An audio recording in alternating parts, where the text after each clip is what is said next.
Kuttanad FM 90.0 കർഷകന്റെ radio. കർഷകന്റെ വാക്ക്, കൃഷിയുടെ കൂട്ട്. ഈ പരിപാടി സ്പോൺസർ ചെയ്തിരിക്കുന്നത് fertilisers and chemicals Travancore limited, Udyogamandal, Ernakulam.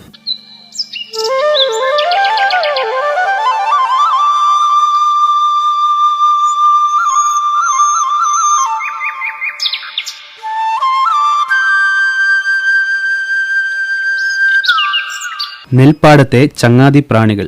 ഉപകാരികളായ പ്രാണികളും ചിലന്തികളും ഉൾപ്പെടെ നെൽപ്പാടത്ത് സദാ വിഹരിക്കുന്ന മിത്രപ്രാണികൾ നിരവധിയാണ്. നെൽച്ചെടിക്ക് ഉപദ്രവമുണ്ടാക്കി നാശനഷ്ടം വരുത്തുന്ന ശത്രുകീടങ്ങളെ ഫലപ്രദമായി നിയന്ത്രിക്കുകയാണ് ഇവ ചെയ്തു പോരുന്നത്. എന്നാൽ ഇതിനൊരു നിബന്ധനയുണ്ട്. വ്യാപക നശീകരണ ശേഷിയുള്ള രാസകീടനാശിനി പ്രയോഗം നിലനിൽക്കുന്ന പാടങ്ങളിൽ മിത്രപ്രാണികൾക്ക് പിടിച്ചു നിൽക്കാനോ പ്രവർത്തിക്കാനോ കഴിയില്ല. അതിനാൽ രാസകീടനാശിനി പ്രയോഗമില്ലാത്ത നെൽപ്പാടങ്ങളിൽ മാത്രമേ മിത്രപ്രാണികൾക്ക് പ്രവർത്തനനിരതരായി ശത്രുകീടങ്ങളെ നിയന്ത്രിക്കാനും നശിപ്പിക്കാനും കഴിയുകയുള്ളൂ. മറ്റൊരു പ്രധാന കാര്യം, ഈ മിത്രപ്രാണികളുടെ സാന്നിധ്യം പ്രകൃതിയിൽ ഇല്ലായിരുന്നുവെങ്കിൽ ശത്രുകീടങ്ങൾ കയ്യും കണക്കുമില്ലാതെ എണ്ണത്തിൽ പെരുകുമായിരുന്നു എന്നതാണ്. കാരണം എന്തെല്ലാം പ്രതിബന്ധങ്ങൾ ഉണ്ടായാലും ശത്രുകീടങ്ങൾക്ക് വൻതോതിൽ പെറ്റുപെരുകാൻ സിദ്ധിയുണ്ട് എന്നത് തന്നെ. നോക്കി നിൽക്കെ എണ്ണത്തിൽ പെരുകുന്ന ശത്രുകീടങ്ങളെ നിയന്ത്രിച്ചു നിർത്താൻ വേണ്ടിയാണ് പ്രകൃതി തന്നെ അവയെ തിന്നു നശിപ്പിക്കുവാനും രോഗാതുരരാക്കുവാനും കഴിവുള്ള എതിർകീടങ്ങളെ സൃഷ്ടിച്ചിട്ടുള്ളത്. ഇവയുടെ എണ്ണം പ്രകൃതിയിൽ ആവശ്യത്തിനുണ്ടെങ്കിൽ ശത്രുകീടങ്ങൾക്ക് ഒരിക്കലും പരിധി വിട്ട് പെരുകാൻ കഴിയുകയില്ല. എന്നാൽ രാസകീടനാശിനികളുടെ ഔചിത്യരഹിതമായ പ്രയോഗം തുടരുന്നത് നിമിത്തം പലപ്പോഴും അത് മിത്രപ്രാണികളെ നശിപ്പിക്കുന്നു. ഈ നാശം ശത്രുപ്രാണികളുടെ എണ്ണം കണക്കറ്റ് പെരുകാനിടയാക്കുകയും ചെയ്യും. നെൽപ്പാടത്തെ ചങ്ങാതി പ്രാണികളെ നമുക്ക് പരിചയപ്പെടാം. ലേഡി ബീറ്റിൽ അഥവാ സുന്ദരിവണ്ട്. കർഷകന്റെ ഉറ്റ ചങ്ങാതിയാണ് നെൽപ്പാടത്ത് കാണുന്ന ലേഡി ബീറ്റിൽ എന്ന സുന്ദരിവണ്ട്. നെല്ലിനെ ഉപദ്രവിക്കുന്ന വിവിധ കീടങ്ങളുടെ ശത്രുവാണിത്. ലേഡി ബേർഡ് ബീറ്റിൽ, ലേഡി ബഗ് എന്നെല്ലാം ഇതിന് പേരുകളുണ്ട്. ഇത് പുൽച്ചാടികളെയും ഇലച്ചാടികളെയുമൊക്കെ സമൃദ്ധമായി തിന്നൊതുക്കും. അത്യാകർഷകമായ പുറന്തോടാണ് ഇവരെ ശ്രദ്ധേയരാക്കുന്നത്. പുറന്തോടിലെ പുള്ളികളാണ് പെട്ടെന്ന് കാണുന്നത്. മഞ്ഞ, ബ്രൗൺ, കറുപ്പ്, സ്വർണം എന്നിങ്ങനെ വിവിധ നിറമുള്ള വണ്ടുകളുണ്ട്. കറുത്ത വണ്ടുകളാണെങ്കിൽ പുറന്തോടിലെ പുള്ളികൾക്ക് കോൺട്രാസ്റ്റ് കിട്ടാനായി ഓറഞ്ചോ മഞ്ഞയോ നിറമായിരിക്കും. ലേഡി ബീറ്റിലിന്റെ ഈ വർണ്ണപ്പൊലിമ വാസ്തവത്തിൽ ഇവ മറ്റു ജീവികൾക്ക് നൽകുന്ന മുന്നറിയിപ്പാണ്. തങ്ങളെ ഉപദ്രവിക്കാൻ വരരുത് എന്ന അർത്ഥത്തിൽ. മണ്ടരി, മീലിമുട്ട, ഇലച്ചാടി, തണ്ടുതുരപ്പൻ, തുള്ളൻ, ശൽക്കപ്രാണി തുടങ്ങി നിരവധി കീടങ്ങളുടെ മുട്ടയും പുഴുവും ശലഭവുമൊക്കെ സുന്ദരിവണ്ടിന്റെ ഇഷ്ടവിഭവങ്ങളാണ്. ശരാശരി വലിപ്പമുള്ള ഒരു ലേഡി ബീറ്റിൽ ഒരു വർഷം നീളുന്ന അതിന്റെ ജീവിതകാലത്ത് 5000-ലധികം മുഞ്ഞകളെ തിന്നു തീർക്കുമെന്നാണ് കണ്ടിട്ടുള്ളത്. കൊല്ലാൻ വേണ്ടി ജനിച്ചത് അഥവാ ബോൺ ടു കിൽ എന്നാണ് ലേഡി ബീറ്റിലുകളെ ശാസ്ത്രലോകം വിശേഷിപ്പിക്കുന്നത്. ഇന്നിപ്പോൾ അന്തർദേശീയ നെല്ലുഗവേഷണ സ്ഥാപനത്തിലേതുൾപ്പെടെയുള്ള ശാസ്ത്രകാരന്മാർ നെൽപ്പാടത്ത് ലേഡി ബീറ്റിലുകളെ ആകർഷിച്ചു നിർത്തി കീടനിയന്ത്രണം പ്രാവർത്തികമാക്കാൻ ശുപാർശ ചെയ്യുന്നു.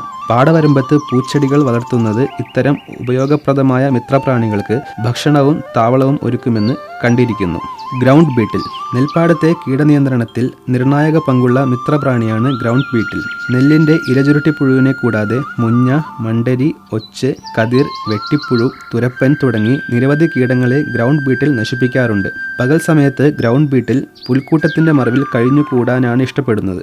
രാത്രി സമയത്താണ് ഇവ ഇരതേടി ഇറങ്ങുന്നതും നെൽപ്പാടത്തെ വിവിധ കീടങ്ങളെ പിടികൂടുന്നതും. വിദേശ രാജ്യങ്ങളിലും മറ്റും ഗ്രൗണ്ട് ബീറ്റിലിന് പകൽ സമയം താവളമൊരുക്കാനായി കൃഷിയിടത്തിനടുത്ത് തന്നെ നിറഞ്ഞു വളരുന്ന പുല്ല് വളർത്തി ബീറ്റിൽ ബാങ്ക് തന്നെ ഒരുക്കുന്ന പതിവുമുണ്ട്. മിറിഡ് ബഗ് അഥവാ മിറിഡ് മൂട്ട. നെൽപ്പാടത്ത് സുലഭമായി കാണുന്ന ഇലച്ചാടികളുടെ നൈസർഗിക ശത്രുവാണ് മിറിഡ് ബഗ്. ഇലച്ചാടികളുടെ മുട്ടയും പുഴുവുമൊക്കെ ഇവ ആഹരിക്കും. മുഞ്ഞകളെയും നശിപ്പിക്കാൻ മിറിഡ് ബഗിന് കഴിവുണ്ട്. എന്നു മാത്രമല്ല, നെല്ലിന്റെ മുഞ്ഞയെ അഥവാ ബ്രൗൺ പ്ലാന്റ് ഹോപ്പറെ നശിപ്പിക്കാൻ ഏറ്റവും അധികം കഴിവുള്ള മിത്രപ്രാണിയായി പച്ച നിറമുള്ള മിറിഡ് ബഗിനെ അഥവാ ഗ്രീൻ മിറിഡ് ബഗ് കണ്ടെത്തിയിട്ടുണ്ട്. റോവ് ബീറ്റിൽ. നെൽപ്പാടത്ത് കാണുന്ന മൃദുശരീര കീടങ്ങളെയും അവയുടെ മുട്ടയും പുഴുവുമൊക്കെ ഭക്ഷിക്കുന്ന വണ്ടാണ് മിത്രപ്രാണിയായ റോവ് ബീറ്റിൽ. മുഞ്ഞ, നിമവിര, മണ്ടരി, മീലിമുട്ട എന്നിവയെല്ലാം റോവ് ബീറ്റിൽ നശിപ്പിക്കും. ബ്രൗണോ കറുപ്പോ നിറമാണ് ഇവയ്ക്ക്. രാത്രികാല ഇരപിടിയന്മാരാണിവർ. ചീവീട്. വാൾവാലൻ ചീവീടുകൾ അഥവാ സ്വേർഡ് ടെയിൽ ക്രിക്കറ്റ്സ് ഒരേ സമയം നെൽപ്പാടങ്ങളിലും കരപ്പുരയിടങ്ങളിലും കാണാം. അല്പമൊന്ന് അനക്കിയാൽ മതി അവ ചാടിപ്പോകുന്നതാണ് പതിവ്.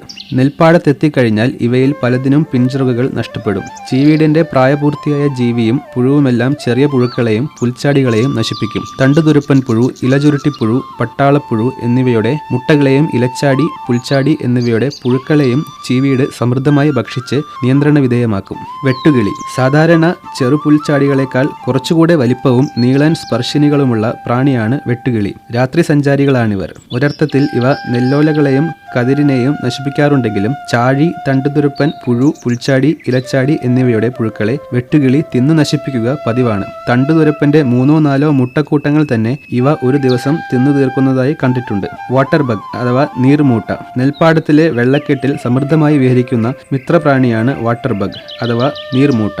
വലിയ പ്രാണിയും പക്വത എത്താത്ത പ്രാണിയുമൊക്കെ ജലപരപ്പിൽ തന്നെയാണ് ജീവിക്കുന്നത്. ഇവയ്ക്ക് ആയുസ് കുറവാണ്, വെറും 1-2 മാസം മാത്രം. നെൽപ്പാടങ്ങൾ ഉണങ്ങിത്തുടങ്ങുമ്പോഴേക്കും ഇവ പല വഴിക്കായി പിരിഞ്ഞു പോകുകയാണ് പതിവ്. വെള്ളത്തിൽ വീഴുന്ന ഇലച്ചാടികളുടെയും തണ്ടുതുരപ്പന്റെയും പുഴുക്കളെ വാട്ടർ ബഗ് ഭക്ഷിക്കാറുണ്ട്. മറ്റ് മൃദുശരീരികളായ കീടങ്ങളെയും ഇവ നശിപ്പിക്കാറുണ്ട്. ഒരു ദിവസം ഏറ്റവും കുറഞ്ഞത് 4 മുതൽ 7 വരെ ഇലച്ചാടികളെ ഇവ അകത്താക്കുകയും ചെയ്യുന്നു. വാട്ടർ സ്ട്രൈഡർ അഥവാ വെള്ളത്തിലാശാൻ അനക്കമില്ലാത്ത ജലോപരിതലത്തിൽ ഓടി നടക്കുന്ന ജലപ്രാണിയാണ് വെള്ളത്തിലാശാൻ അഥവാ എഴുത്താശാൻ പ്രാണി എന്ന വാട്ടർ സ്ട്രൈഡർ. ഉരുണ്ട നീളൻ കോലൻ ശരീരവും കാലുകളുമാണ് ഇവയ്ക്കുള്ളത്. ഇവയുടെ കാലുകളുടെ അഗ്രഭാഗത്തു തന്നെ ഇരകളെ പിടിക്കാനുള്ള കൊളുത്തുകളും ഉണ്ടാകും. മുഞ്ഞ, നിശാശലഭം തുടങ്ങിയവയുടെ വലിയ പ്രാണികളെയും ചെറുപ്രാണികളെയും ഇവ ഭക്ഷിക്കും. ഒരു ദിവസം ഒരു വെള്ളത്തിലാശാൻ തന്നെ ഇത്തരത്തിൽ 5 മുതൽ 10 വരെ കീടങ്ങളെ ഭക്ഷിക്കുമെന്നാണ് കണ്ടിരിക്കുന്നത്. ചിലന്തികൾ വൈവിധ്യമാർന്ന വിവിധ തരം ചിലന്തികളുടെ താവളമാണ് നെൽപ്പാടം. വോൾഫ് ചിലന്തി, ലിൻസ് ചിലന്തി, ചാടും ചിലന്തി, ലോങ് ജോഡ് ചിലന്തി, കുള്ളൻ ചിലന്തി അഥവാ ഡ്വാർഫ് ചിലന്തി, ഓർബ് ചിലന്തി എന്നിവയാണ് പ്രധാനികൾ. ഇവയുടെ പെൺചിലന്തികൾ 3-4 മാസം കൊണ്ട് 200 മുതൽ 800 മുട്ട വരെ ഇടും. ഇവ ഏറിയും കുറഞ്ഞും 5 മുതൽ 15 ശത്രുകീടങ്ങളെ വരെ ഒരു ദിവസം തന്നെ ഭക്ഷിച്ചൊതുക്കും. പ്രധാനമായും ഇലച്ചാടികൾ, ഇലത്തീനിപ്പുഴുക്കൾ, മുഞ്ഞ, തണ്ടുതുരപ്പൻ പുഴുവിന്റെ ശലഭം എന്നിവയാണ് ഇവ നശിപ്പിക്കുന്നത്. തുമ്പികൾ നിരുപദ്രവകാരികളാണെങ്കിലും നെൽപ്പാടത്തെ തണ്ടുതുരപ്പൻ, ഇലച്ചാടികൾ, ശലഭങ്ങൾ എന്നിവയെ നശിപ്പിക്കാൻ കഴിവുള്ളവയാണ്. തുമ്പികൾ നെൽച്ചെടികൾക്കിടയിൽ പാറിപ്പറന്നു നടന്നാണ് ഇരപിടിക്കുന്നത്. വിവിധ നിറങ്ങളിൽ സുതാര്യമായ നേരിയ ചിറകുകളാണ് ഇവയുടെ പ്രത്യേകത. ഇവയുടെ വളർച്ചാ ദശകൾക്ക് വെള്ളത്തിൽ തന്നെ കഴിയാനും കഴിവുണ്ട്. വേട്ടാളൻ പ്രാണികൾ തണ്ടുതുരപ്പൻ, ഓലചുരുട്ടി തുടങ്ങി നെൽകൃഷിക്ക് സ്ഥിരം ഉപദ്രവം ചെയ്യുന്ന ശത്രുകീടങ്ങളുടെ മുട്ടകൾ തന്നെ നശിപ്പിക്കുവാൻ കഴിവുള്ളവയാണ് ഇരുണ്ട നിറമുള്ള വേട്ടാളൻ പ്രാണികൾ. ട്രൈക്കോഗ്രാമ ജപ്പോണിക്കം, ട്രൈക്കോഗ്രാമ കിലോണിസ് എന്നിവയാണ് ഇവയിൽ പ്രമുഖർ. മുഞ്ഞ, ഇലച്ചാടി എന്നിവയുടെ മുട്ടകൾ തിന്നുന്ന തവിട്ട് നിറമുള്ള വേട്ടാളൻ പ്രാണികളാണ് അനാഗ്രി സ്പീഷീസ്, ഗോണാട്ടോസൈറസ് സ്പീഷീസ് എന്നിവ. നെല്ലിന്റെ ഇല, തണ്ട് തുടങ്ങിയ ഭാഗങ്ങൾ തിന്നു നശിപ്പിക്കുന്ന പുഴുക്കളെ തന്നെ നേരിട്ട് നശിപ്പിക്കാൻ കഴിവുള്ള വേട്ടാളൻ പ്രാണികളാണ് കോട്ടേസിയ സ്പീഷീസ്, സാന്തോപിംപ്ല സ്പീഷീസ്, കറോപ്പ് സ്പീഷീസ് തുടങ്ങിയവ. ഈ പരിപാടി നിങ്ങൾക്കായി അവതരിപ്പിക്കുന്നത് FACT ഉദ്യോഗമണ്ഡൽ എറണാകുളം.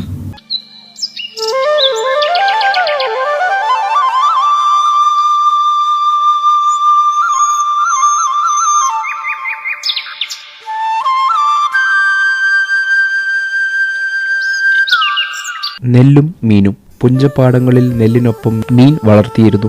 സംയോജിത കൃഷിക്ക് ഉത്തമ മാതൃകയാണിത്. കൊയ്ത്ത് കഴിഞ്ഞ് മീൻ ഭക്ഷ്യാവശ്യത്തിനും ഉപയോഗിക്കാൻ കഴിഞ്ഞിരുന്നു. നാടൻ മത്സ്യങ്ങളായ വരാൽ, അരൽ, പരൽ, കാരി, കൂരി, മൂഷി, ചെമ്പല്ലി, കൈതക്കോര, കരിമീൻ, കനമ്പ്, പള്ളത്തി എന്നിവ ഇത്തരത്തിൽ വളർത്താൻ യോജിച്ചവയാണ്. നെല്ലിനോടൊപ്പം തന്നെ ഇവയും വളരുകയാണ് രീതി. നെല്ലിനോടൊപ്പം മീൻ സംയോജിപ്പിക്കുന്ന സവിശേഷത കൃഷിമുറ. 3 മുതൽ 6 മാസം വരെയെങ്കിലും ആവശ്യത്തിന് വെള്ളമുള്ള പുഞ്ചപ്പാടങ്ങളിലായിരിക്കണം ഇതിന് തിരഞ്ഞെടുക്കേണ്ടത്. ഈ രീതി കുട്ടനാട് മേഖലകളിൽ, പ്രത്യേകിച്ച് അപ്പർ കുട്ടനാട് പ്രദേശങ്ങളിൽ സാധാരണമായിരുന്നു. നിലമൊരുക്കുന്നത് മുതൽ ഇവിടെ ചില കാര്യങ്ങൾ ശ്രദ്ധിക്കേണ്ടതുണ്ട്. പാടത്തിന്റെ വരമ്പിൽ നിന്നും 1/2 മീറ്റർ ഉള്ളിലേക്ക് മാറി 75 സെന്റിമീറ്റർ മുതൽ 1 മീറ്റർ വീതിയിലും അത്രയും തന്നെ ആഴത്തിലും ചുറ്റും ചാലുകൾ ഉണ്ടാക്കുകയും അവ പരസ്പരം ബന്ധം വരും വിധം കൂട്ടിയോജിപ്പിക്കുകയും ചെയ്ത് രക്ഷാകലങ്ങൾ അഥവാا റെഫ്യൂജി പോണ്ട്സ് നിർമ്മിക്കണം. ഇപ്പോൾ നിലത്തിന്റെ വിസ്തൃതി 10% കുറയും. ഇതിന് പ്രതിവിധിയായി ഞാറ്റടികൾ തമ്മിലുള്ള അകലം കുറച്ചാൽ മതി. സാധാരണ ഞാറ്റടി അകലം 15 തൊട്ട് 20 സെന്റിമീറ്റർ മുതൽ 20 മുതൽ 25 സെന്റിമീറ്റർ ആണെങ്കിൽ ഇവിടെ 8 തൊട്ട് 10 സെന്റിമീറ്റർ മതിയാകും. ഒരാഴ്ച കഴിഞ്ഞ് 15 സെന്റിമീറ്ററിൽ കൂടുതൽ വലിപ്പമുള്ള മത്സ്യക്കുഞ്ഞുങ്ങളെ ചാലിലേക്ക് വിടാം. പ്രത്യേക വളപ്രയോഗമൊന്നും ആവശ്യമില്ല. നെൽകൃഷിക്ക് മുമ്പ് സ്വാഭാവികമായും അടിവള പ്രയോഗം നടത്തിയിട്ടുള്ളതിനാൽ പാടം വളപ്പറ്റും പ്ലവക സമൃദ്ധവുമായിരിക്കും. പ്ലവക സമൃദ്ധവുമായിരിക്കും. ഇതിൽ നിന്ന് തന്നെ മത്സ്യത്തിന് നല്ല തീറ്റയും കിട്ടും. അതുകൊണ്ട് തന്നെ ഇവിടെ മറ്റ് കൈത്തീറ്റകൾ നൽകേണ്ടതില്ല.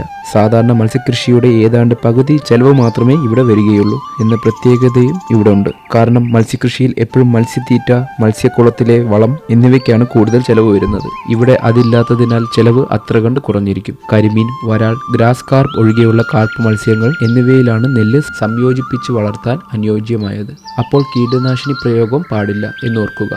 ഒരു പൂ നെല്ലും ഒരു പൂ മീനും. ഒരു പൂ നെല്ലും ഒരു പൂ മീനും സംയോജിപ്പിക്കുമ്പോൾ മീൻ ഒരു മുഖ്യ ഘടകമായതിനാൽ രാസകീടനാശിനി പ്രയോഗം ഒട്ടും പാടില്ല. അബദ്ധം പറ്റിയാൽ മീനുകളൊക്കെ ചത്തുപൊങ്ങും. പുഞ്ച കൊയ്യുമ്പോൾ നെൽക്കതിരു മാത്രം കൊയ്യാൻ ശ്രദ്ധിക്കണം. വൈക്കോൽ കൊയ്ത് മാറ്റരുത്. പകരം മണ്ണിൽ ഉഴുതു ചേർത്താൽ മതി. അതിനുശേഷം വളപ്രയോഗം നടത്തി വെള്ളം അരിച്ചു കയറ്റി വൈക്കോൽ അഴുകനും പ്ലവകോൽപാദനം വർദ്ധിപ്പിക്കാനുമായി 2-3 അടി വെള്ളം 3 ആഴ്ച വരെ കെട്ടി നിർത്തണം. കാർപ്പ് അഥവാ കരിമീൻ കുഞ്ഞുങ്ങളെ നിക്ഷേപിക്കും മുമ്പ് ബാക്കി വെള്ളം കൂടെ കയറ്റി ആഴം 1 മുതൽ 1.2 മീറ്റർ വരെയാക്കി അടച്ചിടുക. 10 തൊട്ട് 15 സെന്റിമീറ്റർ വലിപ്പമുള്ള കാർപ്പ് മത്സ്യക്കുഞ്ഞുങ്ങളെയോ നല്ല വലിപ്പമുള്ള കരിമീൻ കുഞ്ഞുങ്ങളെയോ വേണം വിടാൻ. കാർപ്പുകളിൽ സാധാരണ കാർപ്പ്, ചൈനീസ് കാർപ്പ്, വെള്ളിമീൻ എന്നിവ നല്ലതാണ്. കളകളും അവയുടെ വിത്തുകളും നെല്ലിന്റെ ശത്രുകീടങ്ങളായ ഇലച്ചുരുട്ടിപ്പുഴു, ചാഴി തുടങ്ങിയവയാണ്. സൈപ്രിൻസും ചീഞ്ഞഴുകിയ സസ്യഭാഗങ്ങൾ, സസ്യജന്തുപ്ലവകങ്ങൾ, താരാപായലുകൾ, കളച്ചെടികൾ എന്നിവയെ ഇതര കാർപ്പുകളും ഭക്ഷിക്കും. 3 മുതൽ 6 മാസം കൊണ്ട് ഇവ 500 ഗ്രാം മുതൽ 1 കിലോ വരെ തൂക്കം വയ്ക്കും. ചെളിയിലെ പുഴുക്കളെ ഭക്ഷിക്കുന്നതും സൈപ്രിൻസിന്റെ സ്വഭാവമാണ്. കൂടാതെ ബാക്ടീരിയ, പ്ലവകങ്ങൾ, ജൈവവസ്തുക്കൾ, ചീഞ്ഞഴുകിയ വൈക്കോൽക്കറ്റ ഇവ ചീഞ്ഞഴുകിയ ഭക്ഷണ മിശ്രിതം ഒരു ടോണിക് പോലെ മീനുകൾക്ക് ഗുണപ്രദമാണ്. അതുകൊണ്ട് തന്നെ മീനുകളുടെ വളർച്ച ത്വരിതഗതിയിലാകും. വെള്ളിമീനാകട്ടെ നീലഹരിത പായൽ, മുടിപ്പായൽ എന്നിവ ഭക്ഷിക്കും. നെല്ലിനോടൊപ്പം മത്സ്യം സംയോജിപ്പിക്കുന്നതിന് മറ്റു ചില ഗുണങ്ങളുമുണ്ട്. 2 കൃഷിയിൽ ഒഴിവ്, കളപറിക്കൽ എന്നിവ പരിമിതിയിൽ മാത്രം മതി. നിലമൊരുക്കാനുള്ള പ്രയത്നം കുറയും. മത്സ്യത്തിന്റെ വിസർജ്യവും മറ്റും ചേർന്നുണ്ടാകുന്ന അവശിഷ്ടം നിലത്തിന്റെ ഫലപുഷ്ടി വർദ്ധിപ്പിക്കുകയും ചെയ്യും. ഇവയുടെ ഫലമായി നെല്ല് മാത്രം കൃഷിയിറക്കിയപ്പോൾ ഉണ്ടായ 1.3 ടണ്ണിൽ നിന്ന് ഏക്കറിൽ 3 ടണ്ണായി വർദ്ധിച്ചുവെന്ന് പരീക്ഷണങ്ങൾ വെളിപ്പെടുത്തുന്നു. അടുത്ത കൊയ്ത്തിന് അല്പം മുമ്പോ മീനുകൾക്ക് വേണ്ടത്ര വളർച്ചയായി എന്ന് തോന്നുമ്പോഴോ അല്ലെങ്കിൽ 6 മാസമാകുമ്പോഴോ ഏതാണ് ആദ്യം എന്ന് വെച്ചാൽ അപ്പോൾ മത്സ്യങ്ങൾ പിടിക്കാം. അപ്പോഴേക്കും മത്സ്യത്തിന്റെ ശരാശരി തൂക്കം 1/2 മുതൽ 1 കിലോ വരെ ആയിരിക്കും. കൊയ്ത്തിന് ശേഷമാണെങ്കിൽ വരമ്പ് പൊട്ടിച്ച് വെള്ളം വറ്റിച്ച് വേണം മീൻ പിടിക്കാൻ. നെല്ലും കൊഞ്ചും. കൊയ്തിട്ട് വെള്ളം കയറ്റിയ പുഞ്ചപ്പാടങ്ങളിൽ നന്നായി വളരാൻ കൊഞ്ചുകൾക്ക് കഴിയും. വെള്ളത്തിൽ വീണ് അഴുകുന്ന ഉതിർമണികൾ കൊഞ്ചിന് പ്രിയ ഭക്ഷണമാണ്. കൂടാതെ ലാബ്ലാബും കൊഞ്ചിന് പഥ്യമാണ്. ഒപ്പം പുഞ്ചപ്പാടത്തിലെ പ്ലവകങ്ങളും കക്കവർഗ്ഗങ്ങളുമൊക്കെ കൊഞ്ചിന് കിട്ടും. പാടത്ത് കൊഞ്ച് അതിവേഗം വളരും. 200 തൊട്ട് 250 ഗ്രാം വരെ വളരുമെങ്കിലും ശരാശരി വളർച്ച 200 ഗ്രാമാണ്. കുളത്തിലെ കൃഷിയിൽ വിളവെടുക്കാൻ 6 മാസം വേണമെങ്കിലും പാടത്ത് 100 തൊട്ട് 125 ദിവസത്തെ വളർച്ച മതിയാകും കൊഞ്ചിന്. വെള്ളം വറ്റിച്ചാണ് ഇവ വിളയെടുക്കുക. നെല്ലും അസോളയും മീനും. മികച്ച ഒരു നൈട്രജൻ സംഭരണിയായ അസോള പോഷക സമൃദ്ധവുമാണ്. ഇത് നെല്ലിന് മികച്ച വളമാണ്. നെൽപ്പാടത്ത് അസോള കൂടെ സംയോജിപ്പിച്ചാൽ വിളവ് വർദ്ധിക്കും. മണ്ണിന്റെ നെല്ലിന്റെയും ഗുണവും കൂടും. വിയറ്റ്നാമിൽ നെൽപ്പാടങ്ങളിൽ പണ്ട് മുതൽ അസോള കൃഷി പതിവായിരുന്നു. അവർ പാടത്ത് വെള്ളം കയറ്റി നിർത്തി വളം ചെയ്ത് അസോള വളർത്തി നെൽപ്പാടത്തേക്ക് തുറന്നു വിടുകയായിരുന്നു പതിവ്. ഇവിടെയും ഈ രീതി സ്വീകരിക്കാം. നെല്ലും മീനും സംയോജിപ്പിക്കുന്നതിന്റെ മേന്മകൾ: നെൽകൃഷിയുടെ ചെലവ് കുറയും. നിലമുഴുന്നതും കളപറിക്കുന്നതും ഒഴിവാക്കാം. കീടനാശിനി ചെലവ് ലാഭിക്കാം. വയലിലെ വളക്കൂറ് വർദ്ധിക്കും. മത്സ്യവിസർജ്യം മറ്റും ഇതിന് സഹായകമാകുന്നു. വളപ്രയോഗം നാമമാത്രമായി മതി എന്നതിനാൽ ചെലവും കുറയും. മത്സ്യത്തിനു വേണ്ടി പ്രത്യേകം തീറ്റ വേണ്ട. ഇവിടെ ചെലവ് കുറയുന്നു. നെൽപ്പാടത്തെ കീടങ്ങളെ മത്സ്യം തിന്നു നശിപ്പിക്കുന്നതിനാൽ നെല്ലിന് സംരക്ഷണവും കിട്ടും. മത്സ്യവളർച്ച ത്വരിതഗതിയിലാകും വിധം ഭക്ഷണവും അവയ്ക്ക് കിട്ടും. മത്സ്യകൃഷിയിൽ സാധാരണയായ മുടക്കുമുതലും വരുമാനവും തമ്മിലുള്ള അനുപാതം 1:2 ആണെങ്കിൽ സംയോജിത മീനും നെല്ലും രീതിയിൽ 3 ഇരട്ടിയിലേറെ വർധനവാണ് നൽകുന്നത്. നെല്ലിലെ ക്ഷീണം മീനിൽ തീർക്കുകയും ചെയ്യാം. സുസ്ഥിര വികസനത്തിന് മികച്ച ഉദാഹരണമാണ് നെല്ലിനൊപ്പം മീൻ കൃഷി ചെയ്യുന്ന സംയോജിത കൃഷി.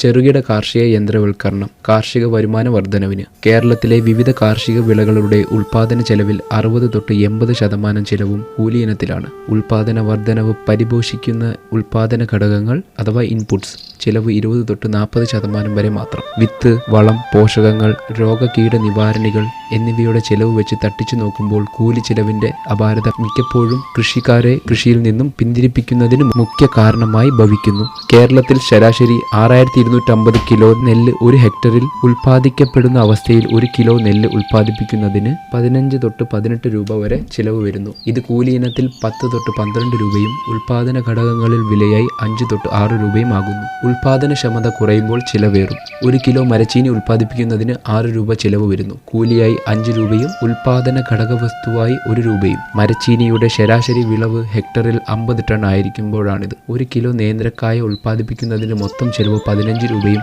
കൂലിയായി 9 രൂപയും ഉൽപ്പാദന ഘടകങ്ങളുടെ വിലയായി 6 രൂപയും വരും. ഒരു വാഴയിൽ നിന്ന് ശരാശരി 14 കിലോയുടെ കുല ലഭ്യമാവണം. ഒരു തേങ്ങ ഉൽപ്പാദിപ്പിക്കുന്നതിന് 10 രൂപ ചെലവുണ്ട്. ഇതിൽ കൂലി ചെലവ് 7 രൂപയും ഉൽപ്പാദന ഘടകങ്ങളുടെ വില 3 രൂപയുമാണ്. ഒരു തെങ്ങിൽ നിന്ന് ശരാശരി 63 തേങ്ങ എന്ന തോതിൽ വിളവ് ലഭിക്കുമ്പോഴാണിത്. കൂലി ചെലവ് ഇത്രയും വർദ്ധിച്ചിരിക്കെ കാർഷിക മേഖലയിൽ കൃഷിപ്പണി നടത്തുന്നതിന് വേണ്ടത്ര തൊഴിലാളികളെ ലഭ്യമല്ല എന്ന പരമാർത്ഥവും നിലനിൽക്കുന്നു. അതിഥി തൊഴിലാളികൾ ഇല്ലായിരുന്നുവെങ്കിൽ കേരളത്തിലെ കൃഷി അന്യം നിന്ന് പോയിട്ടുണ്ടാവും. 50 വർഷം മുമ്പ് 23 ലക്ഷം തൊഴിലാളികൾ കാർഷിക മേഖലയിൽ പ്രവർത്തിച്ചിരുന്നെങ്കിൽ ഇന്ന് ഇത് 8 ലക്ഷത്തിന് താഴെയാണ്. കാർഷിക മേഖലയിൽ ഒരു പുത്തൻ തലമുറയെ സൃഷ്ടിക്കണമെങ്കിൽ കൃഷി ആദായകരമാവണം, അനായാസമാവണം. കുടുംബ കൃഷിക്കും പുരയിട കൃഷിക്കും പ്രോത്സാഹനം വേണം. കാർഷിക പ്രവൃത്തിയിലെ കഠിനത ഒഴിവാക്കാൻ തൊഴിൽ സൗഹൃദ യന്ത്രവൽക്കരണം വേണം. നമ്മുടെ പരിസ്ഥിതിക്കും വിളകൾക്കും അനുയോജ്യമായ കാർഷിക യന്ത്രങ്ങൾ വികസിപ്പിച്ചെടുത്തു വിതരണം ചെയ്യണം. കാർഷിക പ്രവർത്തനം ചെയ്തു കൊടുക്കുന്ന സേവന കൂട്ടങ്ങൾ അഥവാ സർവീസ് ഗ്രൂപ്പ്സ് പഞ്ചായത്തുകൾ തോറും സ്ഥാപിക്കണം. കാർഷിക മേഖലയിൽ കൃഷിയിടങ്ങളിലും പുരയിടങ്ങളിലും വേണ്ടത്ര പ്രവർത്തനങ്ങൾ നൽകുന്നതിനാണ് കാർഷിക കർമ്മസേനയും കാർഷിക സേവന കേന്ദ്രങ്ങളും കൃഷിശ്രീ സെന്ററുകളും സ്ഥാപിച്ചു വരുന്നത്. വാർഡ് തലത്തിൽ സേവനം നൽകുന്നതിന് കൃഷിക്കൂട്ടങ്ങളും തയ്യാറായി വരികയാണ്. ഇവയെല്ലാം കാർഷിക യന്ത്രവൽക്കരണത്തിലൂടെ സേവനം നൽകുന്നതിന് നൈപുണ്യം പരിശീലനം നൽകി ശാക്തീകരിക്കപ്പെട്ടു വരികയാണ്. കേരളത്തിൽ 99 കാർഷിക സേവന കേന്ദ്രങ്ങളിലും 368 കാർഷിക കർമ്മസേനകളും 28 കൃഷിശ്രീ സെന്ററുകളും സ്ഥാപിച്ചിട്ടുണ്ട്. കുടുംബകൃഷി പ്രോത്സാഹിപ്പിക്കുന്നതിനും പുരയിട കൃഷി അഭിവൃദ്ധിപ്പെടുത്തുന്നതിനും വീടുകൾ തോറും കുടുംബങ്ങൾ തോറും ആവശ്യമുള്ള ചെറുകിട കാർഷിക യന്ത്രങ്ങൾ സ്വരൂപിച്ച് ഉപയോഗിക്കുന്ന ഒരു സംവിധാനം ഒരുക്കണം. ഏത് പുരയിടത്തിലും വിവിധ കൃഷിക്ക് ആവശ്യമുള്ള ചെറുകിട കാർഷിക ഉപകരണങ്ങൾ കാർഷിക യന്ത്രങ്ങളും യഥാസമയത്ത് ലഭിക്കുന്നതിനുള്ള സംവിധാനം വേണം. കുടുംബത്തിലെ ഓരോരുത്തരും കൃഷിയിൽ പങ്കെടുക്കുന്ന രീതിയിൽ ചെറുകിട ഉപകരണങ്ങളെയും യന്ത്രങ്ങളും സ്വന്തമായി വീടുകളിൽ സ്വരൂപിക്കണം. കൂടുതൽ വില വരുന്ന യന്ത്രങ്ങൾ കുടുംബ കൂട്ടായ്മയിലൂടെ ചേർന്ന് സ്വരൂപിക്കുകയും ആവശ്യാനുസരണം പരസ്പരം കൈമാറുന്ന സമ്പ്രദായവും വേണം. SMAM പോലെയുള്ള പദ്ധതികളിലൂടെ തദ്ദേശ സ്വയംഭരണ സ്ഥാപനങ്ങളിലും കൃഷി വകുപ്പും കൃഷിക്കൂട്ടങ്ങൾക്കും സമിതികൾക്കും നൽകുന്ന സബ്സിഡി അഥവാ സൗജന്യം ഉപയോഗിച്ച് ഈ ആവശ്യ ഉപകരണങ്ങൾ അഥവാ യന്ത്രങ്ങൾ സ്വരൂപിക്കുന്നത് സാധ്യമാണ്. കുടുംബകൃഷി സൗഹൃദ കാർഷിക ഉപകരണങ്ങൾ ഓരോ വീട്ടിലും ഓരോ പൂന്തോട്ടമോ അടുക്കളത്തോട്ടമോ ഉദ്യാന കൃഷിയോ മട്ടുപ്പാവ് കൃഷിയോ സാധ്യമാകണമെങ്കിൽ അത്യാവശ്യം ചില കാർഷിക ഉപകരണങ്ങൾ കരുതേണ്ടതാണ്. കുടുംബത്തിൽ ഓരോ അംഗവും ഈ കൃഷിയിൽ പങ്കാളികളാകും എന്ന് നിശ്ചയിച്ചുറപ്പിക്കുന്നതിന് പ്രചോദനകരവും ഉപയോഗപ്രദവുമായ ഉപകരണങ്ങൾ വീടുകളിൽ ലഭ്യമാകണം. സ്വന്തമായി എന്തെങ്കിലും പച്ചക്കറി കൃഷി ചെയ്യാനോ ഉദ്യാനത്തോട്ടം പരിപാലിപ്പിക്കുന്നതിനോ അത്യാവശ്യമായ ചില ഉപകരണങ്ങൾ ഓരോ വീട്ടിലും ഉണ്ടാകണം.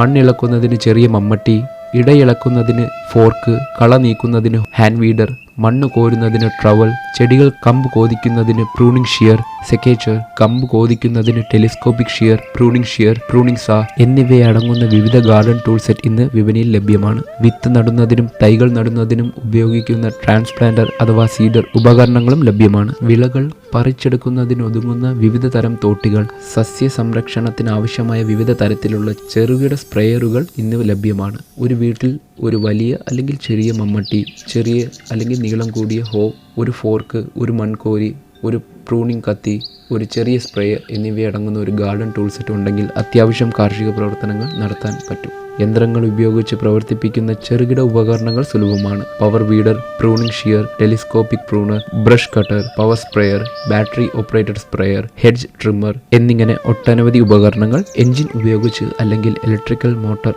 ഉപയോഗിച്ച് പ്രവർത്തിക്കുന്നവ ലഭ്യമാണ്. കുടുംബ കൃഷിക്ക് ആവശ്യമായ കാർഷിക യന്ത്രങ്ങൾ, പുരയിട കൃഷി സൗഹൃദ യന്ത്രങ്ങൾ, ട്രാക്ടർ, ടില്ലർ എന്നീ വലിയ കാർഷിക ഉപകരണങ്ങൾ ഉപയോഗിക്കാൻ പറ്റാത്ത പുരയിടങ്ങൾ, പുരയിട സൗഹൃദ കാർഷിക യന്ത്രങ്ങൾ ഒട്ടനവധിയാണ്. പുരയിടത്തിലെ കൃഷിസ്ഥലം ഉഴുതുമറിക്കുന്നതിന് mini tiller, garden tiller, power weeder എന്നിവ നിരവധിയുണ്ട്. ഇവ ഡീസലോ പെട്രോളോ ഉപയോഗിച്ച് പ്രവർത്തിക്കുന്നവയാവാം. ഇപ്പോൾ വൈദ്യുതി ഉപയോഗിച്ച് പ്രവർത്തിക്കുന്നവയും ലഭ്യമാണ്. പുരയിടത്തിന്റെ വിസ്തൃതി അനുസരിച്ച് കാർഷിക ഉപകരണങ്ങൾ തിരഞ്ഞെടുക്കേണ്ടത്. Mini tiller, garden tiller, power weeder എന്നിവ സംരംഭിക്കുമ്പോൾ അവയിൽ ഘടിപ്പിക്കാവുന്ന വിവിധ കാർഷിക ഉപകരണങ്ങൾ എന്തൊക്കെയാണെന്ന് പരിശോധിക്കണം. മണ്ണ് തുറക്കുന്നതിന് ഉപകരിക്കുന്ന കലപ്പകൾ, മണ്ണ് പൊടിക്കുന്നതിന് റൊട്ടവേറ്ററുകൾ, മണ്ണ് ഇളക്കുന്നതിന് കൾട്ടിവേറ്റർ, മണ്ണ് കൂമ്പാരം കൂട്ടുന്നതിന് റിഡ്ജർ, തളം തയ്യാറാക്കുന്നത് ബെഡ് ഫോർമർ എന്നിവ നിരവധി ഉപകരണങ്ങൾ ചില മിനി ടില്ലറുകളിൽ ഘടിപ്പിക്കാൻ കഴിയും. ഇവ നേരിട്ട് എൻജിൻ ഷാഫ്റ്റിൽ ഘടിപ്പിക്കുകയോ ഒരു ചെയിൻ ഡ്രൈവ് മെക്കാനിസം മൂലം പ്രവർത്തിക്കുന്നതോ ആകാം. പുതിയതായി രൂപകൽപ്പന ചെയ്യുന്ന ചെറുകിട യന്ത്രങ്ങളിൽ PTO ഷാഫ്റ്റ് മുഖേന വിവിധ ഉപകരണങ്ങൾ ഘടിപ്പിക്കുന്നവയുണ്ട്. ഇത് വളരെ ഉപയോഗപ്രദമാണ്. വിവിധ ഉപകരണങ്ങളിൽ വളരെ അനായാസ്യമായി ഘടിപ്പിക്കാം. ഇടി ഇളക്കുന്നതിനും തവാരണകൾ തയ്യാറാക്കുന്നതിനും തളം കോരുന്നതിനും ഉൾപ്പെടെയുള്ള വിവിധ പ്രവർത്തനങ്ങൾ ഇവയിലൂടെ നിർവഹിക്കാം. ഇത് കുടുംബാംഗങ്ങൾക്ക് തന്നെ പ്രവർത്തിപ്പിക്കാവുന്നതിനാൽ പരസഹായം കൂടാതെ കുടുംബാംഗങ്ങൾക്ക് കുറച്ച് സമയം കൃഷിയിടങ്ങളിൽ ചെലവാക്കാം. കാർഷിക മേഖലയിൽ ഏറ്റവും കൂടുതലായി ഉപയോഗിക്കപ്പെടുന്ന ഒരു കാർഷിക യന്ത്രമാണ് ബ്രഷ് കട്ടർ അഥവാ പുൽവെട്ടി.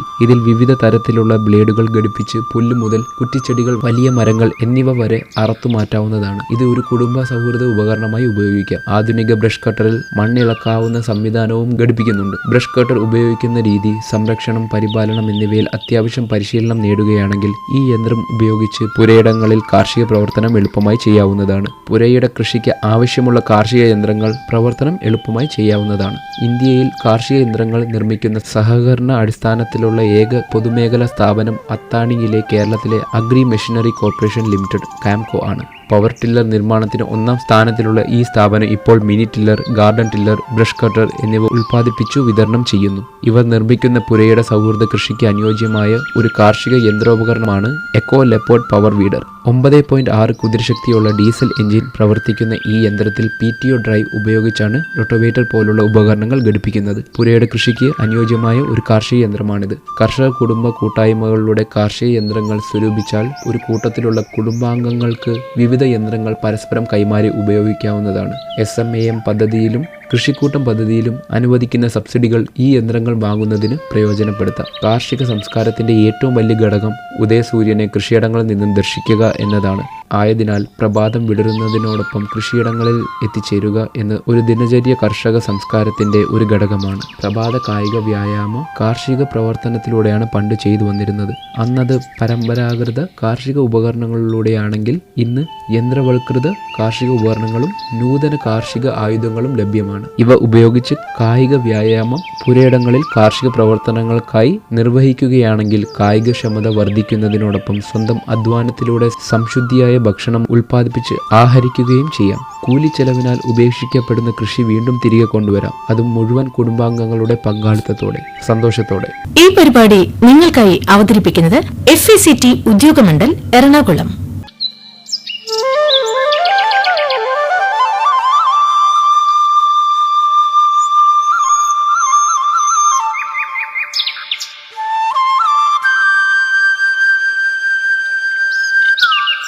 നട്ടുവളർത്താം 10 ദീർഘകാല പച്ചക്കറി വിളകൾ. രുചികരവും ഔഷധഗുണം ഏറെയുള്ളതും പോഷക സമൃദ്ധവുമായ ധാരാളം പച്ചക്കറി വിളകൾ ഉണ്ട്.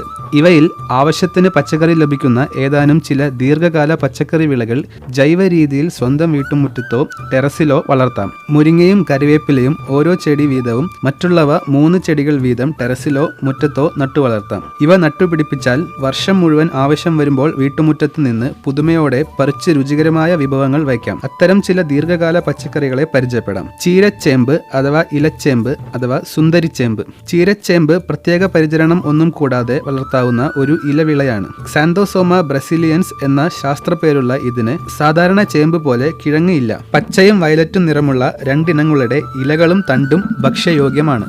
നേർത്ത തൊലി നീക്കം ചെയ്ത തണ്ടുകളും ഭക്ഷ്യയോഗ്യമാണ്. ചൊറിച്ചിൽ ഒട്ടും തന്നെ ഇല്ല. തുറസായ പ്രദേശത്തും ഭാഗികമായ തണലിലും വളർത്താം. വിറ്റാമിൻ A, B, C, നാരുകൾ, പൊട്ടാസ്യം, കാൽഷ്യം മുതലായവ ഇതിൽ അടങ്ങിയിരിക്കുന്നു. ഹൃദയം, ചർമ്മം, നേത്രം എന്നിങ്ങനെ പല അവയവങ്ങളെയും ഇവ സംരക്ഷിക്കുന്നു. ഇവ ഒരിക്കൽ നന്നായി പൊടിച്ചു കഴിഞ്ഞാൽ പിന്നെ അത് നശിക്കാറില്ല. വളർത്തുമീനുകളുടെയും ഇഷ്ടഭക്ഷണമാണിത്. കോവൽ. വർഷം മുഴുവൻ വിളവ് തരുന്ന ഒരു പന്തൽ വിളയാണ് കോവൽ. ഗുണമേന്മയുള്ള മാതൃചെടിയിൽ നിന്നും 4 മുട്ടയെങ്കിലുമുള്ള തണ്ട് മുറിച്ച് നട്ടാണ് പുതിയ തൈകൾ ഉണ്ടാക്കുന്നത്. പന്തലിനു മുകളിൽ എത്തുന്നതുവരെ ഒറ്റത്തണ്ടായി വളർത്തണം. വീണ്ടും പന്തലിൽ പടർന്നു വളരുന്ന വള്ളികൾ ഇടയ്ക്ക് മുറിച്ചു കൊടുക്കണം. പുതിയ വള്ളികളിലാണ് ധാരാളം പൂക്കൾ ഉണ്ടാകുന്നത്. വിളവെടുപ്പിന് ശേഷം വീണ്ടും വള്ളികൾ മുറിക്കണം. ഇല്ലെങ്കിൽ വിളവ് വല്ലാതെ കുറയുകയും ചെയ്യുന്നു. വിത്ത് തനിയെ വീണ് കിളിർക്കുന്ന കോവയ്ക്കയ്ക്ക് ചിലപ്പോൾ കയ്പ് ഉണ്ടായിരിക്കും. വാളരിപ്പയർ, കുറ്റിവാളരി അഥവാ കെനവേലിയ എൻസിഫോമിസും വള്ളിവാളരി അഥവാ കെനവേലിയ ഗ്ലാഡിയേറ്റയും വളരെ എളുപ്പത്തിൽ വളർത്താം. ഔഷധ ഗുണങ്ങൾ ഏറെയുള്ള ഈ പയർ മൂക്കാത്ത കായ്കൾ അഥവാ ഞെക്കുമ്പോൾ മയമുള്ള കായ്കൾ വേണം വിളവെടുക്കാൻ. വിത്തായാൽ കോഴിക്കും പശുവിനും തീറ്റയായി നൽകാം. വാളരിപ്പയർ ഫ്രൈഡ് റൈസിൽ ബീൻസിനു പകരം ഉപയോഗിക്കാം. വള്ളിച്ചീര, വഷളച്ചീര എന്ന് പറയുന്ന ഈ ഇലവിളയ്ക്ക് വെള്ളയും പച്ചയും ഇനങ്ങളുണ്ട്. ഇരുമ്പ്, കരോട്ടിൻ, കാൽസ്യം, വൈറ്റമിൻ സി എന്നിങ്ങനെയുള്ളവയാൽ സമൃദ്ധം. വിത്തുകളും തണ്ടുകളുമാണ് നടാൻ ഉപയോഗിക്കുന്നത്. വിളർച്ചയ്ക്ക് അതായത് രക്തക്കുറവ് മരുന്നായി ഈ ചീര സൂപ്പ് വെച്ച് നൽകുന്നത് ഫലപ്രദമാണ്. പരിപ്പിന്റെ കൂടെ ചാറുകറിയായോ സാമ്പാർ, ചപ്പാത്തി, ദോശ എന്നിവയുടെ കൂടെ അരിഞ്ഞു ചേർത്തോ ഉപയോഗിക്കാം. ഇലകൾ കടലമാവിൽ മുക്കി ബജ്ജി ഉണ്ടാക്കാം. ടെറസിൽ ചട്ടികളിലോ മുറ്റത്തോ വളർത്താം. ഉദ്യാന കവാടത്തിൽ കമാനമായും വളർത്താം. വള്ളികൾ മറ്റു ചെടികളിൽ പടരുന്നത് മുറിച്ചു മാറ്റണം. മുരിങ്ങ, വീട്ടുമുറ്റത്തെ ഔഷധമരമാണ് മുരിങ്ങ. കായ, പൂവ്, മുരിങ്ങാത്തൊലി, പറ്റ എന്നിവയെല്ലാം ഔഷധമാണ്. നല്ല കായിക ബലമുള്ള മാതൃമുരിങ്ങയിൽ നിന്നും കമ്പുകൾ ശേഖരിച്ച് നടണം. നടാൻ തിരഞ്ഞെടുക്കുന്ന സ്ഥലം തുറസായ സൂര്യപ്രകാശമുള്ളതും വെള്ളക്കെട്ടില്ലാത്തതുമായിരിക്കണം. വെള്ളം കെട്ടി നിന്നാൽ ചെടി നശിക്കും. അംഗീകൃത സ്ഥാപനത്തിൽ നിന്നുള്ള മുരിങ്ങ വിത്തും നടാൻ ഉപയോഗിക്കാം. വളരെ ഉയരത്തിൽ മരം വളരും എന്നതിനാൽ മുരിങ്ങ വിളവെടുക്കാവുന്ന സൗകര്യത്തിൽ കമ്പുകൾ വെട്ടി നിർത്തണം. നെയ്യിൽ മുരിങ്ങയില ചേർത്ത് വേവിച്ച് കുട്ടികൾക്ക് നൽകുന്ന ടോണിക്കിന് തുല്യ ഫലം ചെയ്യും. വീട്ടിലെ ഔഷധ പ്രയോഗങ്ങളിൽ മുരിങ്ങയ്ക്ക് നിരവധി ഉപയോഗം. കരിവേപ്പ്, വേര് പൊട്ടിമുളയ്ക്കുന്നതിനേക്കാൾ കരിവേപ്പിന്റെ വിത്തിൽ നിന്നും കിളിർക്കുന്ന തൈയാണ് നല്ലത്.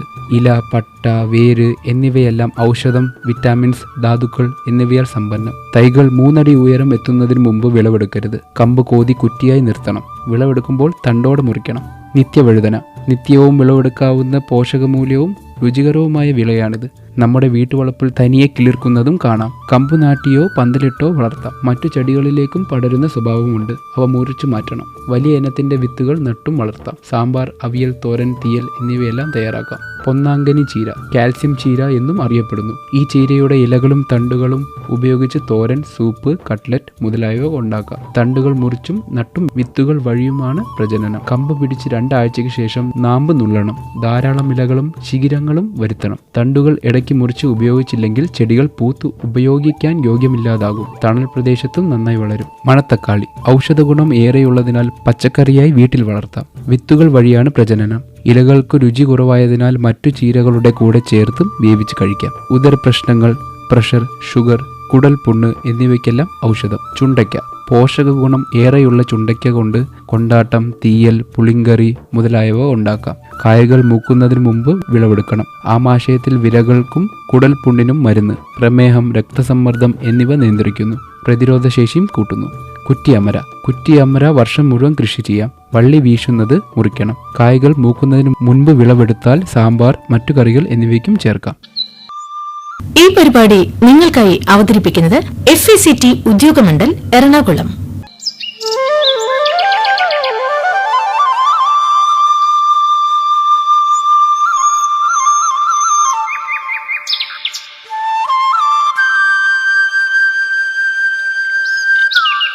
മാർച്ച് മാസത്തെ കൃഷിപ്പണികൾ. നെല്ല്, മുണ്ടകൻ വിത്ത് ഈർപ്പം തട്ടാത്ത സാഹചര്യങ്ങളിൽ ശരിയായി ഉണക്കി സൂക്ഷിക്കണം. ശരിക്ക് ഉണങ്ങിയ വിത്ത് പൊട്ടിച്ചു നോക്കിയാൽ നടുവിൽ സൂചിക്കനത്തിൽ മാത്രം വെളുപ്പ് അവശേഷിക്കുന്ന പരുവമാണ് പാകം. പുഞ്ചവിളയ്ക്ക് നനയും കീടനിയന്ത്രണവും പ്രധാനം. ഇടത്തരം മൂപ്പുള്ള ഇനങ്ങൾക്ക് വൈകി വിതച്ച പാടങ്ങളിൽ വിതച്ച് 55 മുതൽ 60 ദിവസം കഴിഞ്ഞ് ഏക്കറിന് 20 കിലോഗ്രാം യൂറിയയും 15 കിലോഗ്രാം പൊട്ടാഷ്യം ചേർക്കണം. പോളരോഗം, കുലവാട്ടം മുതലായ കുമിൾ രോഗസാധ്യതയുള്ള പാടത്ത് സ്യൂഡോമോണാസ് കൾച്ചർ 20 ഗ്രാം 1 ലിറ്റർ വെള്ളത്തിൽ എന്ന തോതിൽ തയ്യാറാക്കിയ ലായനി തളിക്കുകയോ ഇതേ ബാക്ടീരിയൽ കൾച്ചർ 1 കിലോഗ്രാം 50 കിലോഗ്രാം ഉണക്കിപ്പൊടിച്ച ചാണകവുമായി തലേ ദിവസം ചേർത്ത് വെച്ച ശേഷം വിതറുകയോ ചെയ്യാം. കമുക്, കമുകിന്റെ 2ാം ഘട്ട വളപ്രയോഗം മാർച്ച് ഏപ്രിൽ മാസങ്ങളിലാണ്. 3 വർഷം പ്രായമായ കവുങ്ങൊന്നിന് 108 ഗ്രാം, 111 ഗ്രാം, 117 ഗ്രാം എന്ന അളവിൽ urea, rock phosphate, muriate of potash എന്നിവ യഥാക്രമം നൽകാം. ജലസേചനം തുടരുക. തെങ്ങ്, നന തുടരണം. കായൽ വരമ്പുകളിലെ തെങ്ങിന് മണൽ ഇട്ടുകൊടുക്കുക. മണൽ മണ്ണിൽ തെങ്ങിൻ ചുവട്ടിൽ ചെളി ഇറക്കുക. വിത്തുതേങ്ങ ശേഖരണം തുടരാം. നനയ്ക്കാൻ സൗകര്യമുള്ള പ്രദേശങ്ങളിൽ തൈകൾ നടാം. തെങ്ങോലപ്പുഴുവിന്റെ ആക്രമണം കാണുന്നുവെങ്കിൽ കീടാക്രമണം ഗുരുതരമായുള്ള ഓലകൾ വെട്ടിനീക്കി കത്തിച്ചു കളയുക. കീടബാധ ശ്രദ്ധയിൽപ്പെട്ടാലുടൻ തെങ്ങോലപ്പുഴുവിന്റെ വിവിധ ദശകളെ ബാധിക്കുന്ന എതിർപ്രാണികളെ വൻതോതിൽ തുറന്നുവിട്ട് തെങ്ങോലപ്പുഴുവിനെ നശിപ്പിക്കാം. കീടനാശിനി പ്രയോഗം നടത്തിയിട്ടുണ്ടെങ്കിൽ 15 മുതൽ 20 ദിവസത്തിന് ശേഷം പരാത പ്രാണികളെ തുറന്നുവിടണം. കൃഷിവകുപ്പിന്റെ കീഴിൽ പ്രവർത്തിക്കുന്ന പരാത പ്രാണി വളർത്തൽ കേന്ദ്രങ്ങളിൽ നിന്നും എതിർപ്രാണികളെ സൗജന്യമായി ലഭിക്കും. കൂടുതൽ വിവരങ്ങൾക്ക് അടുത്തുള്ള കൃഷിഭവനുമായി ബന്ധപ്പെടുക. കൊമ്പൻ ചെല്ലിയുടെ ആക്രമണത്തിന് മുൻകരുതൽ എന്ന നിലയിൽ തെങ്ങിന്റെ മണ്ട വൃത്തിയാക്കി കൂമ്പോലയ്ക്ക് ചുറ്റുമുള്ള 2-3 ഓലക്കവിളുകളിൽ പാറ്റാഗുളിക 10 ഗ്രാം, അതായത് 4 എണ്ണം വെച്ച് മണൽ കൊണ്ട് മൂടുകയോ വേപ്പിൻ പിണ്ണാക്ക് അല്ലെങ്കിൽ മരോട്ടി പിണ്ണാക്ക് 250 ഗ്രാം തുല്യ അളവിൽ മണലുമായി ചേർത്ത് ഇടുകയോ ചെയ്യുക. കശുമാവ് വിളവെടുപ്പും വിത്തണ്ടി ശേഖരണവും തുടരാം. അത്യുത്പാദന ശേഷിയുള്ള ഇനങ്ങളിൽ നിന്ന് ഒട്ടുകമ്പ് ശേഖരിച്ച് ഒട്ടുതൈ ഉണ്ടാക്കാം. തടിതുരപ്പന്റെ ശല്യം ഉണ്ടാകാൻ സാധ്യതയുണ്ട്. പുറമേ കാണുന്ന വേരിലും തടിയുടെ ചുവട്ടിലുമാണ് ഈ കീടത്തിന്റെ ഉപദ്രവം. പുഴു ഉള്ളിലുണ്ടെങ്കിൽ സുഷിരവും അതിലൂടെ ചുണ്ടിയും പുറത്തുവരും. മൂർച്ചയുള്ള ഉളി കൊണ്ട് സുഷിരം വൃത്തിയാക്കി പുഴുവിനെ പുറത്തെടുത്ത് കൊല്ലുക. 2 ആഴ്ച കൂടുമ്പോൾ ഉപദ്രവം ശ്രദ്ധിക്കുക. അല്ലാത്ത പക്ഷം മരം ഉണങ്ങിപ്പോകാൻ സാധ്യതയുണ്ട്. കുരുമുളക് കൊടിത്തലകൾ മുറിച്ചെടുത്ത് വേര് പിടിപ്പിക്കാൻ തവാരണകളിൽ പാകാം. കിളിഞ്ഞിൽ, നാടൻ മുരിക്ക്, പെരുമരം തുടങ്ങിയ താങ്ങുമരങ്ങളുടെ കൊമ്പുകൾ മുറിച്ച് താങ്ങുകാലുകൾ ശേഖരിക്കുന്ന പണിയും നനയും തുടരണം. കേടുപൊക്കലിനും പുതുകൃഷിക്കും വേണ്ടി തൈ നടീലിനുള്ള കുഴികൾ എടുക്കുന്നത് തുടരാം. എടുത്ത കുഴികളിൽ ജൈവവളങ്ങളും മേൽമണ്ണും ഇട്ടു മൂടണം. തവാരണ നനയ്ക്കാം. ജാതി, ഗ്രാമ്പു വിളവെടുപ്പ് തുടരുന്നു. മഴ ലഭിക്കുന്നതുവരെ 5 ദിവസത്തിലൊരിക്കൽ നന്നായി നനയ്ക്കുക. ചുവട്ടിൽ പുതയിടുക. കനത്ത വെയിലുണ്ടെങ്കിൽ തണൽ നൽകണം. എന്നാൽ തണൽ അധികമായാൽ കായ്പിടുത്തം കുറയും. എള്ള് സസ്യ സംരക്ഷണ നടപടികൾ ആവശ്യാനുസരണം നടത്തുക. 15 മുതൽ 20 ദിവസം ഇടവിട്ട് ജലസേചനം ചെയ്യണം. വാഴ നേന്ത്രന് നന പ്രധാനം. പുതയിട്ടാൽ നനയുടെ ഇടവേള കൂട്ടാം. 5 മാസം പ്രായമായ നേന്ത്രന് 65 gram urea, 100 gram muriate of potash എന്നിവ ചെടി ഒന്നിന് നൽകുക. കുല പുറത്തു വന്ന ഉടനെയും ഇതേ തോതിൽ വളപ്രയോഗം നടത്താം. വാഴയ്ക്ക് താങ്ങ് കൊടുക്കണം. പിണ്ടിപ്പുഴുവിനെതിരെ ജാഗ്രത പുലർത്തുക. ഇതിന് തോട്ടം വൃത്തിയായി സൂക്ഷിക്കുക. പുറം ഭാഗത്തുള്ള വാഴത്തടകൾ 5-ാം മാസം മുതൽ അടർത്തിയെടുത്ത ശേഷം വാഴത്തടയ്ക്ക് ചുറ്റും ചെളി പൂശുക. കീടാക്രമണം ശ്രദ്ധയിൽപ്പെടുകയാണെങ്കിൽ ചെളിക്കൂട്ടിനൊപ്പം 3% വീര്യത്തിലുള്ള, അതായത് 30 മില്ലി പെർ ലിറ്റർ വേപ്പെണ്ണ എമൽഷൻ ചെളിക്കൂട്ടുമായി ചേർത്ത് തടിയിൽ പുരട്ടുക. വേപ്പ് അധിഷ്ഠിത കീടനാശിനികൾ വാഴക്കവിളുകളിൽ ഒഴിച്ചു കൊടുക്കുക. കുല വെട്ടിയ ശേഷമുള്ള വാഴത്തട 2 അടി നീളത്തിൽ മുറിച്ച് നെടുകെ പിളർന്ന് 5 മാസം പ്രായമുള്ള വാഴത്തോട്ടങ്ങളിൽ അവിടവിടെയായി വെക്കുക. വണ്ടുകൾ ഇവയ്ക്കുള്ളിൽ കൂടിയിരിക്കുന്നത് കാണാം. ഇവയെ ശേഖരിച്ച് നശിപ്പിക്കണം. മാവ് തൈകൾക്ക് ആഴ്ചയിൽ 2 നന. വളർന്നവയ്ക്ക് കണ്ണിമാങ്ങ പിടിച്ചു കഴിഞ്ഞാൽ ആഴ്ചയിൽ 1 തവണ നനയ്ക്കുന്നത് നല്ലതാണ്. കായ്ച്ചയെ തുരത്താൻ മാവ് പൂത്തു തുടങ്ങുമ്പോൾ തന്നെ മീഥൈൽ യൂജിനോൾ കെണി 25 സെന്റിന് 1 കെണി എന്ന തോതിൽ സ്ഥാപിക്കാം. ഇത് കാർഷിക സർവകലാശാലയുടെ കീഴിലുള്ള വിവിധ ഗവേഷണ കേന്ദ്രങ്ങൾ, കൃഷി വിജ്ഞാന കേന്ദ്രങ്ങൾ എന്നിവിടങ്ങളിൽ ലഭ്യമാണ്. ഇഞ്ചിയും മഞ്ഞളും ഫെബ്രുവരി മാർച്ച് മാസങ്ങളിൽ നിലമൊരുക്കുന്നതോടൊപ്പം 160 കിലോ ജൈവവളം അടിവളമായി നൽകണം. അമ്ലാംശം ഉള്ള മണ്ണിൽ നടുന്നതിന് 2 ആഴ്ച മുമ്പ് 1 മുതൽ 3 കിലോ കുമ്മായം അഥവാ ഡോളമൈറ്റ് നൽകാം. തെങ്ങിന് ഇടവിളയായി ഇഞ്ചിയും മഞ്ഞളും കൃഷി ചെയ്യാവുന്നതാണ്. ഇഞ്ചി വിത്ത് 1 ഏക്കറിന് 600 കിലോയും മഞ്ഞൾ വിത്ത് 800 മുതൽ 1000 കിലോയും നടുന്നതിന് ആവശ്യമാണ്. ആവശ്യമുള്ള നീളത്തിൽ 1 മീറ്റർ വീതിയിലും 25 സെന്റിമീറ്റർ ഉയരത്തിലും വാരമെടുത്ത് തടമെടുക്കാം. 4 മുതൽ 5 സെന്റിമീറ്റർ ആഴമുള്ള ചെറിയ കുഴികളിൽ വിത്ത് 20 മുതൽ 25 സെന്റിമീറ്റർ അകലത്തിൽ നടാം. തടങ്ങൾ തമ്മിൽ 40 സെന്റിമീറ്റർ അകലം പാലിക്കണം. ഇഞ്ചിക്ക് വെള്ളക്കെട്ട് പാടില്ലാത്തതിനാൽ ഓരോ 25 തടങ്ങൾക്കും 1 ചാല് എന്ന തോതിൽ വെള്ളമൊഴുകി പോകുന്നതിന് സൗകര്യമൊരുക്കണം.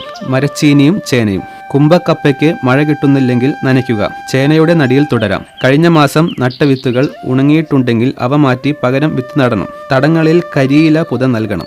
കഴിയുമെങ്കിൽ 2-3 നന കൊടുക്കാം. ഏലം വിളവെടുപ്പ് തീരുന്നു. പോളിബാഗ് നഴ്സറിക്കുള്ളിൽ ആവശ്യാനുസരണം നനയ്ക്കുക. കേടുപോക്കലിനും പുതുകൃഷിക്കും വേണ്ട തൈകൾ നടുന്നതിനുള്ള കുഴികൾ എടുക്കുക.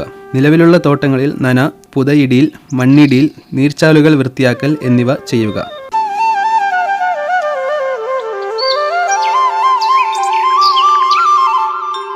ഈ പരിപാടി നിങ്ങൾക്കായി അവതരിപ്പിച്ചത് FECT ഉദ്യോഗമണ്ഡൽ എറണാകുളം. വീണ്ടും അടുത്തയാഴ്ച ഇതേ സമയം. എല്ലാവർക്കും നമസ്കാരം.